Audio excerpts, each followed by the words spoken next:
நெஞ்சை ஒளித்தொரு வஞ்சகம் இல்லை.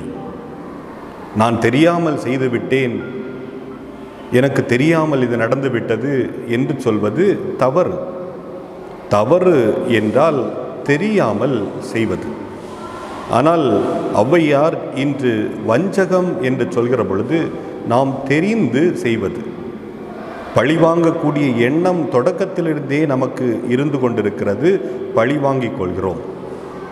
தவறான வார்த்தைகளை பேச வேண்டும், வாய்ப்பு கிடைக்கிற பொழுது நிச்சயமாக பேச வேண்டும் என்று நாம் நினைத்து பேசிவிடுகிறோம். கபடம் நிறைந்த நெஞ்சத்தோடு இருக்கிறோம்.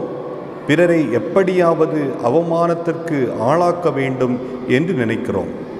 இவையெல்லாம் மனசாட்சி இருந்தால் செய்வோமா என்றெல்லாம் சொல்லியிருக்கிறோம். நெஞ்சத்திற்கு தெரியாமல், மனத்திற்கு தெரியாமல் எதுவும் உண்டோ? எல்லாம் மனத்திற்கு, நெஞ்சத்திற்கு தெரியும். எனவே யாருக்கும் எந்த நேரத்திலும் நீ வஞ்சகம் நினைக்காதே.